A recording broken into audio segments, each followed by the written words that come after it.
자전거 생활을 시작하고 싶은 분들에게 제가 경험하면서 느낀 내용, 보고 들은 내용 등을 종합해서 말씀드리겠습니다. 참고가 되시기 바랍니다. 제 생각이 반드시 옳다고 생각하지 않습니다. 여러 영상도 보시고 종합적으로 판단해서 합리적인 판단이 되시기 바랍니다. 처음 살 때 잘 모르고 사고 나서 알게 되면 저거 샀어야 하는데 이런 말을 하게 될 수가 있지요. 자칫 잘못 사면 돈이 허공에 날아갑니다. 신중한 검토 후 구입하는 것이 좋다고 봅니다. 어떤 분들은 여러 대 두고 타기도 합니다.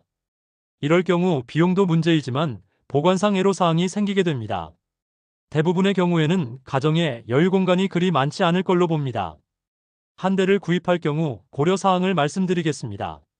내용에 따른 적합한 이미지나 영상을 충분히 확보하지 못해서 내용 위주로 말씀드리는 것을 양해 부탁드립니다.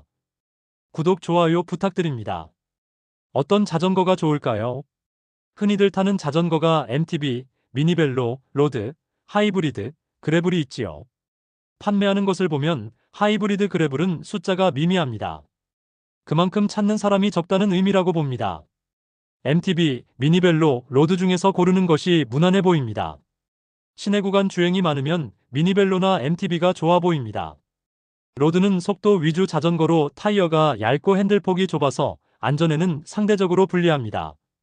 그러나 어떤 사람이 어떻게 타느냐도 관련이 있겠지요. MTB는 일단 안전성 면에서 가장 좋습니다. 타이어가 튼튼해서 바닥 상태가 안 좋은 곳도 가기 편합니다. 내리막길에서 속도가 올라가도 불안감이 덜 생깁니다. 서스펜션, 즉 샥이 달려있어서 충격 흡수도 되어서 손목에 충격이 적게 오고 자전거 중심 잡기에도 좋습니다. 산악용이기 때문에 오르막 오르는데도 대비가 잘 되어 있습니다. 그러나 타이어가 넓으면 안전한 대신 속도에서는 불리합니다. 소지품을 휴대할 경우에 불리합니다. MTB에도 짐바지를 달 수도 있지만 자전거 구조 자체가 산악용이다 보니 높이라든지 여러 케이블과 간섭이 되어서 쉽지 않아 보입니다. MTB 탈 때는 대부분 배낭을 메고 타는데 경우에 따라서 어깨 쪽이 불편할 수도 있습니다. 미니벨로의 장점입니다. 미니벨로는 접을 수 있는 것이 이점이면서 단점입니다. 단점은 접는 부분의 내구성이 오래 탈 경우 문제가 될 수 있다는 말씀입니다. 활용도가 매우 뛰어납니다. 소지품을 여기저기 휴대할 수 있어 편리합니다. 액세서리가 발달되어 있습니다. 앞뒤에 가방을 달 수도 있습니다. 좁은 엘리베이터 타고 집에 들어갈 때도 적재가 가능합니다. 차에 싣기도 편리하고 멀리 갈 때 열차에 버스에 싣기 편리합니다.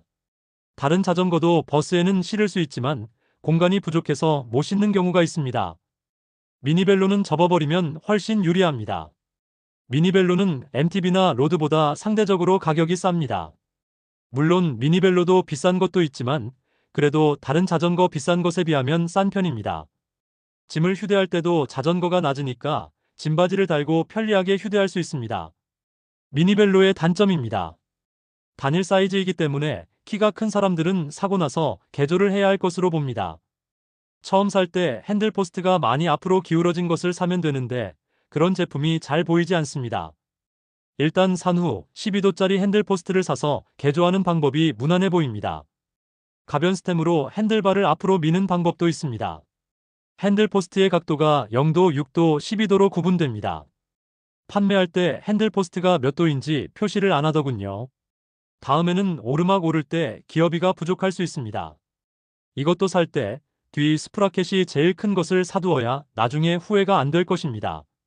40T 이상은 되는 것으로 사시길 추천합니다. 45T짜리도 판매되고 있습니다. 유튜브 영상을 보면 미니벨로 개조 영상이 자주 보입니다. 그만큼 기능이 제한적이라는 의미라고 볼 수 있을 것입니다. 미니벨로도 크기가 다릅니다. 타이어가 20인치와 16인치가 있는데 출퇴근 시 대중교통과 연계하려면 16인치가 더 낫지 않나 생각합니다. 20인치는 접어도 크기가 만만치 않습니다. 16인치는 크기가 작아 편리한 대신 타이어가 작아서 생기는 단점을 감수해야 하겠지요. 타이어가 작으면 공기량이 작아서 충격이나 진동에 대한 완충 기능이 떨어질 수밖에 없겠지요. 그래도 더 큰 장점이 있으면 장점을 따라야 하겠지요. 그리고 자신의 신장을 감안해서 선택해야 합니다. 특히 16인치 중에서 프레임이 작게 나오는 경우도 봤는데 이용 가능 신장을 확인해 보는 것이 좋습니다. 어느 정도는 핸들의 가변 스템을 이용해서 앞으로 밀어낼 수도 있습니다만 기종마다 구조가 다른 경우가 있어 일률적으로 말씀드리기는 어렵다고 봅니다. 로드 자전거입니다. 로드는 속도용 자전거로 일반적으로 타기에는 편리하지 않아 보입니다. 제일 큰 문제는 바퀴가 너무 얇아서 잘 미끄러지는 것 아닌가 하는 우려가 있습니다. 영상에서도 보면 로드 자전거가 도로에서 넘어지거나 사고가 나는 장면이 많이 올라오고 있습니다.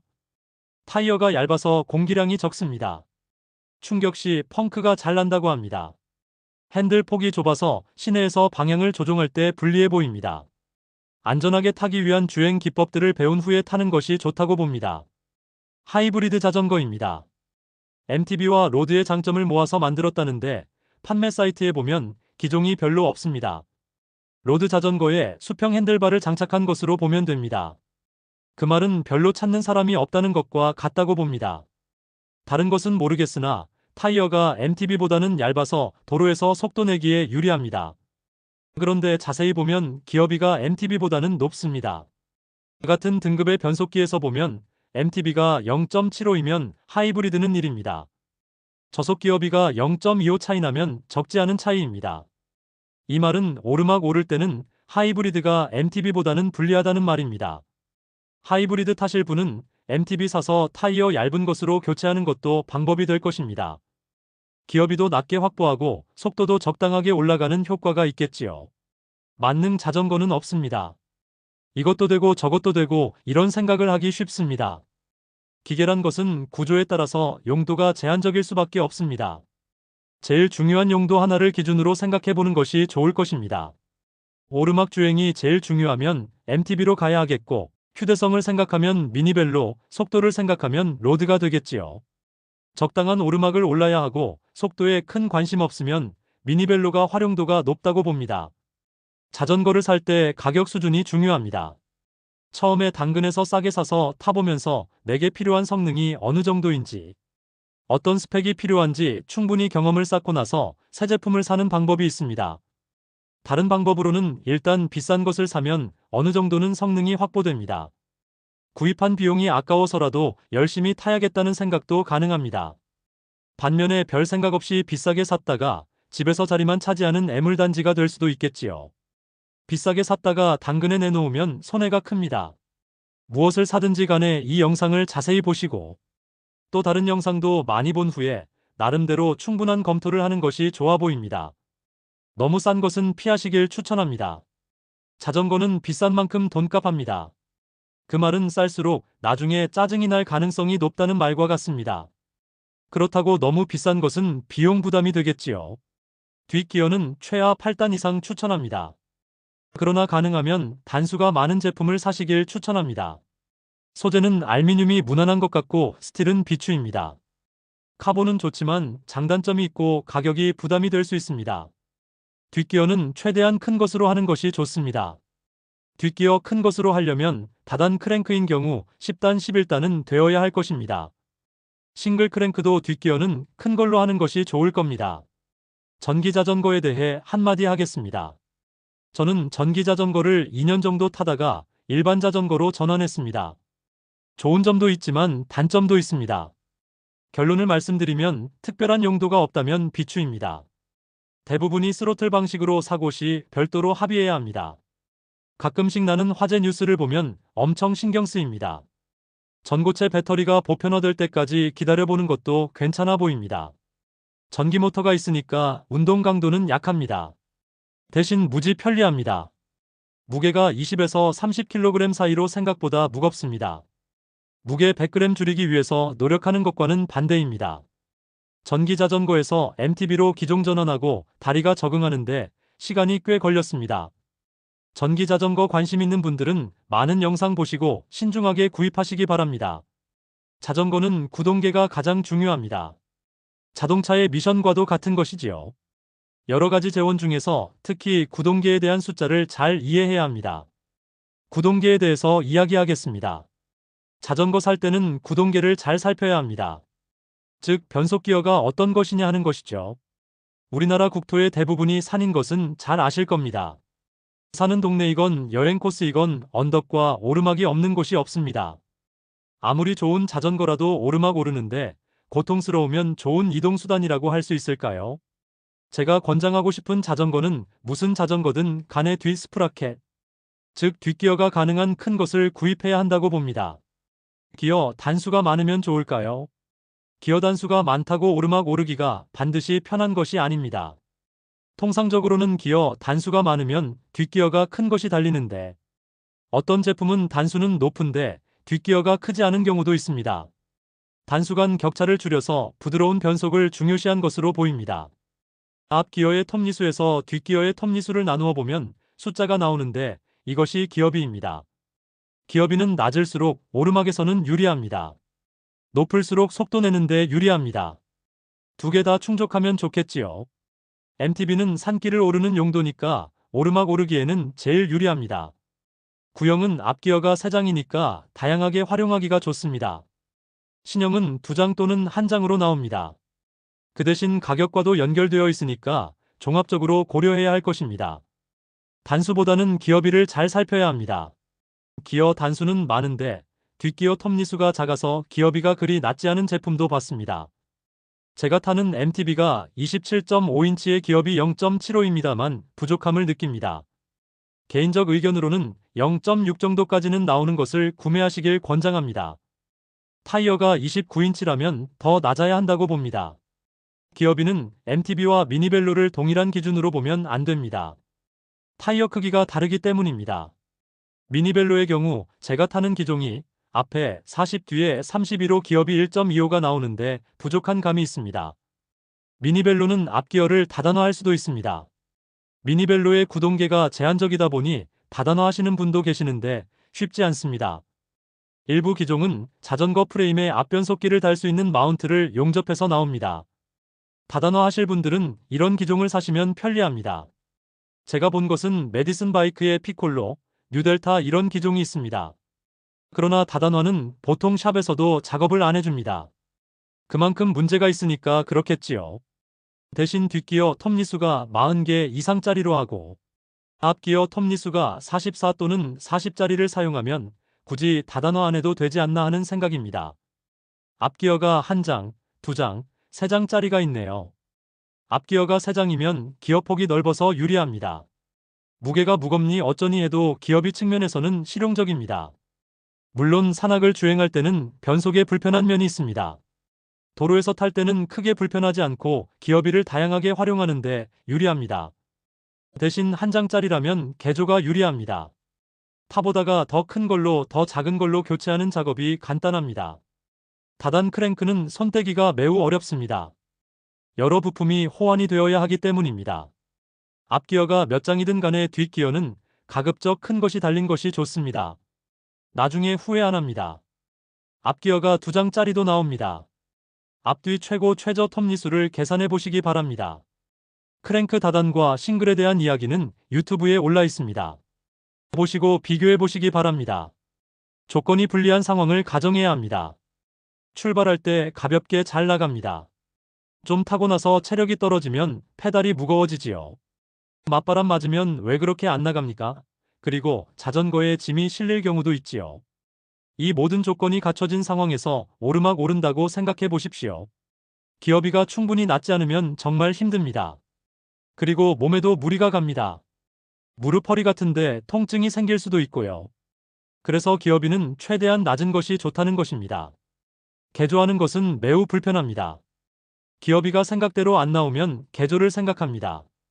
유튜브에 보면 개인이 하기도 하고 업자가 하기도 하는데 어떤 경우에는 업자가 거부하기도 합니다.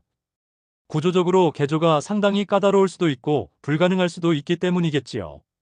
비용 문제도 생깁니다. 그래서 살 때 나중에 개조를 안 해도 되는 자전거를 사는 것이 바람직합니다. 미니벨로는 개조 가능성이 높습니다. 우선 프레임이 단일 사이즈로 키가 큰 사람들은 핸들 쪽을 개조해야 할 것입니다. 이건 간단합니다. 그리고 기어비가 폭이 넓지 않아서 구동계 쪽에도 개조 가능성이 높습니다. MTB 같은 경우는 개조 필요성이 상대적으로 낮습니다. 산악용이기 때문에 애초 기어비를 넓게 만들어 나옵니다. 신형 구동계가 있습니다. 우리들이 많이 알고 있는 시마노 제품이 유명합니다. 여기에서 새로 나온 것이 큐스 변속기인데 저도 사용하지 않아서 모릅니다. 나오는 말에 의하면 내구성이 좋아졌다라는 말이 있습니다. 자세히 알아보시고 필요하면 EQS 변속기가 달려있는지 확인하고 사시면 되겠습니다. 아무래도 신형이니까 구형의 문제점을 보완하려는 것이 있지 않을까 하고 추측해 봅니다. 단점도 있을 것이고 가격도 비쌀 가능성이 있습니다만 새로운 트렌드라면 사용해보는 것도 좋지 않나 생각해 봅니다. 그 외 이런저런 이야기들을 모아보겠습니다. 아파트에 산다면 엘리베이터에서 어떻게 이동할 것인가 생각해야 합니다. 자전거 탈 때마다 오르내려야 하는데 엘리베이터가 작은 곳에서는 애로사항이 있습니다. 미니벨로는 접지 않아도 뒤로 밀어넣으면 그냥 들어갑니다. MTB나 로드 같은 경우는 어려울 것입니다. 그래서 앞바퀴를 들고 위로 세워서 들어가는데 보기도 안 좋고 불편한 감이 있습니다. 자전거용 가방 같은 것들이 달려있을 때 더 불편할 것입니다. 산에 안 간다면 미니벨로가 이런 점에서 유리하다고 봅니다. 소재는 어떤 것이 좋을까요? 비쌀수록 좋다고 봅니다. 모든 물건이 그렇듯 가격을 고려해야 하겠지요. 종합적으로 보면 알미늄 자전거가 제일 무난하다고 봅니다. 철, 즉 스틸 자전거는 저가다 보니 달려있는 부속들이 좋은 것이 달려있지 않습니다. 그리고 녹이 생기는 것이 문제입니다. 또 무겁지요. 카본은 가볍고 비쌉니다. 저가 카본은 그리 가볍지 않은 것 같습니다. 일반적인 라이더라면 굳이 카본에 연연할 필요가 없다고 봅니다. 카본도 고가와 저가로 나누어지는 것 같은데 이 부분은 다른 전문가들의 이야기를 더 참고하시기 바랍니다. 나중에 장거리 갈 때 소지품을 휴대하기 위해서 자전거 앞뒤에 짐바지를 달 수 있는데 이때 카본은 제한이 되는 수가 있습니다. 카본 자전거는 킥스탠드를 붙일 수 없다는 점을 알아야 합니다. 크랙을 유발한다고 합니다. 킥스탠드가 필요하지 않습니까? 전문적인 라이딩을 하지 않는다면 킥스탠드가 매우 유용합니다. 산에서 탄다면 킥스탠드가 없어야 하겠지만 그 외에는 아무데나 세워두고 집에서 보관할 때도 편리합니다.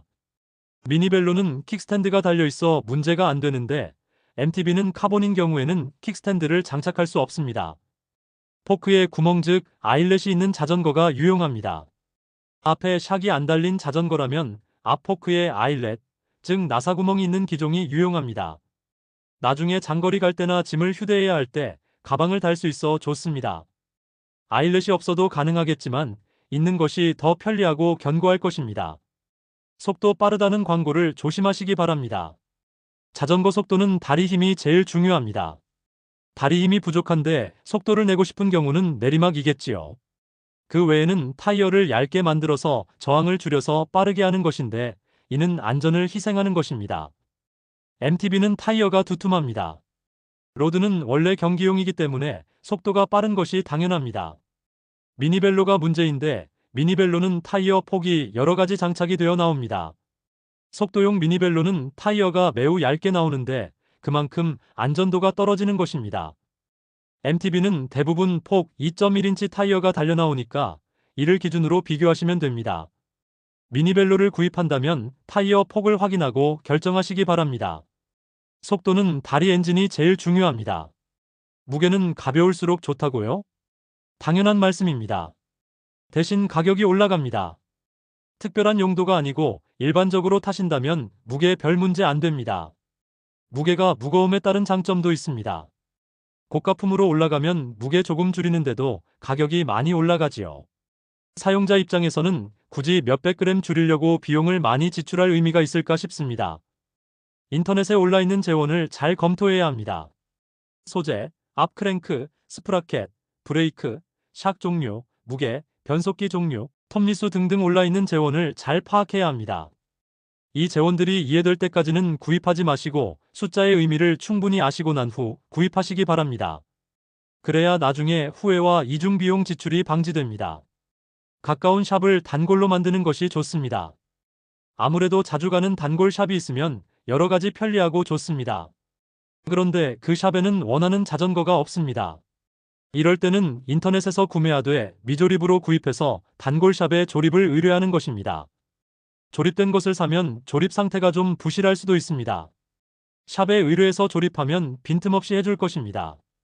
그리고 일거리를 주고 해야 단골이 형성되고 나중에 정비할 때도 아는 사이니까 좀 더 신경 써줄 수도 있다고 봅니다. 즐거운 자전거 생활 되시기 바랍니다. 영상 시청 감사합니다.